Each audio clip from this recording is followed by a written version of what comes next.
होली जलाना हो, लोहड़ी मनाना हो या कड़कड़ाती सर्दी में अपने हाथ तापना हो या फिर किसी का अंतिम संस्कार करना हो, ऐसे बहुत सारे कामों में लकड़ी का इस्तेमाल किया जाता है। अगर यही लकड़ी पेड़ काटने के बजाय गाय के गोबर से बना ली जाए तो सोचिए कितना फायदा होगा। पेड़ कम कटेंगे और गाय का बेकार पड़ा गोबर काम आ जाएगा। गौशालाओं को फायदा होगा और पर्यावरण को होने वाला नुकसान कम हो जाएगा। लकड़ी खरीदने में आने वाला खर्च कम होगा और गौशालाओं का खर्चा चल जाएगा। इसी सोच पर काम कर रहे हैं भोपाल के साइंटिस्ट, गोकास्ट man of India doctor Yogendra Kumar Saxena. लकड़ी की जगह यदि गाय के गोबर की लकड़ी हो तो इससे अच्छा कुछ नहीं हो सकता।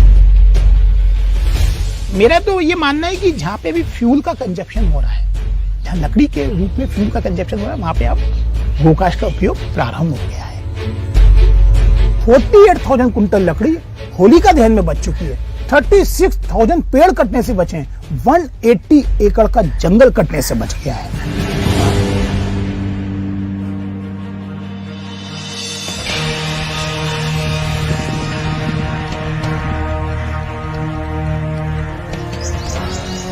पेशे से साइंटिस्ट डॉक्टर योगेंद्र कुमार सक्सेना ने गोबर से लकड़ी बनाने और उसको जलाने के लिए शमशान घाटों तक पहुंचाने को अपनी जिंदगी का मिशन बना लिया है।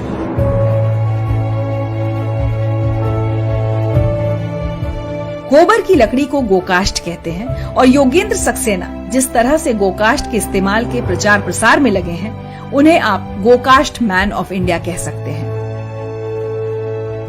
ये गाय के गोबर की लकड़ी है। गाय का गोबर को कलेक्ट किया। जब वो गोबर गिरता है तो पड़ा रहता है, थोड़ा सा ड्राई हो जाता है। उस गोबर को हम कलेक्ट करते हैं, एक जगह ले जाते हैं मशीन के पास में, है ना। उसको थोड़ा सा हम मतलब थोड़ा पानी मिला के उसको ऐसा बना लेते हैं कि ये मशीन के अंदर डाल सके।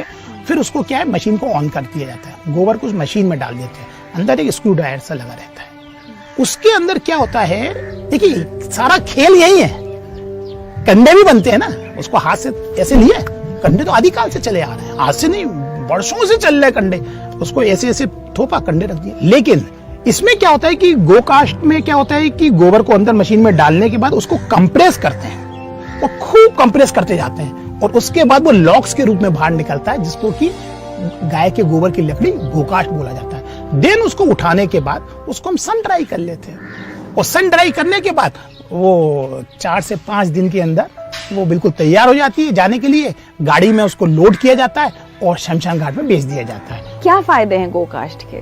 देखिए, जितनी भी गौशालाएं होती हैं, वहां पे आपने देखा होगा कि गोबर के पहाड़ खड़े रहते हैं। आज आप जिस गौशाला में बैठे हुए हैं, यहाँ भी गोबर का पहाड़ था। जनरली क्या होता है कि उसका गोबर का ज्यादा उपयोग नहीं हो पाता है, तो वो या तो नदी तालाबों में बहा देंगे। ये तो सबसे पहली बात कि अब वो पहाड़ खत्म हो गए, तो गौशालाओं के अंदर वाटर पॉल्यूशन कंट्रोल हुआ। दूसरी बात, गोकास्ट बन गई, कहां पे चली गई? शमशान घाट पे। तो शमशान घाट पे क्या हुआ? डिफॉरेस्टेशन। जो पेड़ कट रहे थे, अब वो पेड़ कटना कम हो गए। तीसरी बात, सबसे बड़ी बात, कि जिस गौशाला में ये मशीन लगी हुई है, वहां पे 4 लोगों को कम से कम रोजगार मिलने लगा। चौथी बात, एक गाय 10 से 15 केजी गोबर देती है। आप देखते होंगे रोड पे गाय घूमती रहती है। चूंकि गोकास्ट बनाने के लिए गोबर की जरूरत है, तो अब वो क्या करने लगे, जो रोड पे गाय घूम रही है उनको भी पकड़ के अपनी गौशाला में लाने लगे।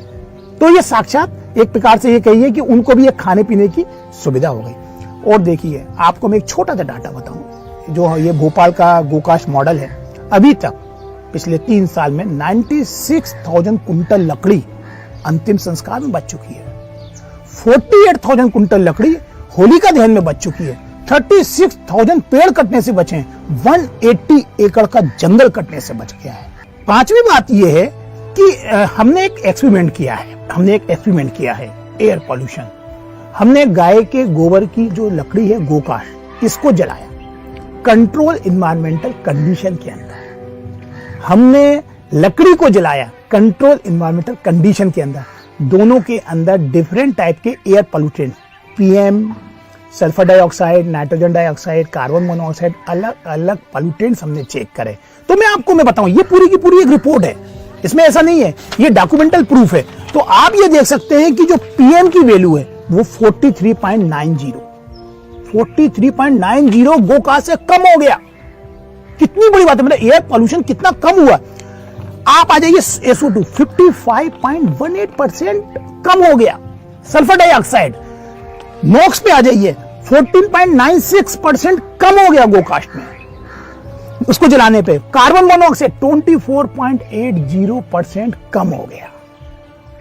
अब आपके मन में आ रहा हो ये क्यों कम हुआ, वो उसका रीजन ये है कि सबसे बड़ी बात कि हमने इसमें अप्रोक्सीमेट और प्रॉक्सिमेट एनालिसिस भी करी।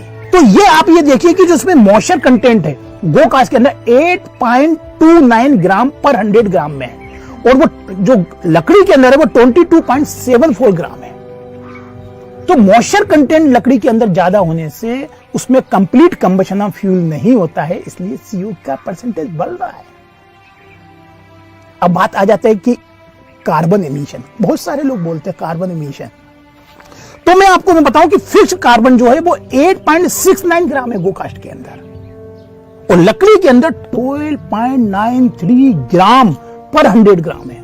और दूसरी बात, अल्टीमेट एनालिसिस के अंदर जो कार्बन है वो 25.63 है गोकास्ट के अंदर, लेकिन लकड़ी के अंदर 35.25 ग्राम है। अगर हम ओवरऑल अगर एनवायरमेंट की बात करें तो गोकास्ट से जो एयर पोल्यूशन है वो 35% रिड्यूस हो गया है। तो ये एक सबसे बड़ा बात है कि एयर पोल्यूशन जो शमशान घाट पे वो रिड्यूस हो रहा है गोकास्ट के उपयोग से।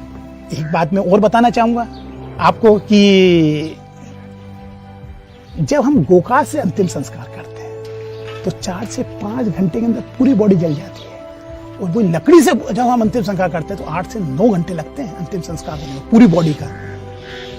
जब हम लकड़ी से अंतिम संस्कार करते हैं तो कभी या तो सर से आग लगेगी या बीच में से आग लगेगी या पैरों से लगेगी, लेकिन जब गोकास्ट से अंतिम संस्कार करते हैं, चूंकि गोकास्ट के अंदर एक होल होता है, जो गोकास्ट उसमें होल है तो प्रॉपर एरेशन होता है, तो पूरी बॉडी में एक साथ आग लगती है, तो पूरी चिता एक साथ जलती है और पूरी बॉडी ऐसे बच जाएगी। और आप एक एक फूल को बीन लीजिए। जहां 4 से 5 कुंटल लकड़ी से अंतिम संस्कार होता है, जब से ये गोकास्ट से अंतिम संस्कार चालू हुआ है, आपको बताओ 2.5 से 3 कुंटल लकड़ी में ही होता है।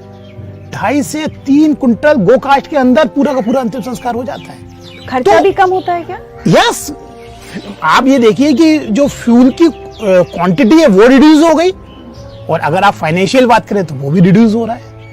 तो दोनों ही हिसाब से पर्यावरण के लिए हमारे लिए सेफ है। ये अल्टरनेट सोर्स है एनर्जी का। जहां जहां लकड़ी जल रही है, अगर आप गोकास्ट का उपयोग करेंगे तो उतनी लकड़ी बच रही है। और सबसे बड़ा फायदा कि जो रोड के ऊपर आपको ऐसी गाय घूमती फिरती मिल जाएंगी।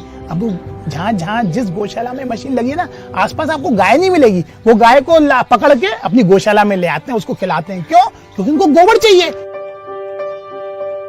होलिका दहन हो या अंतिम संस्कार, भोपाल शहर के लोगों ने गोकास्ट के फायदे समझते हुए इसे अपनाना शुरू कर दिया है।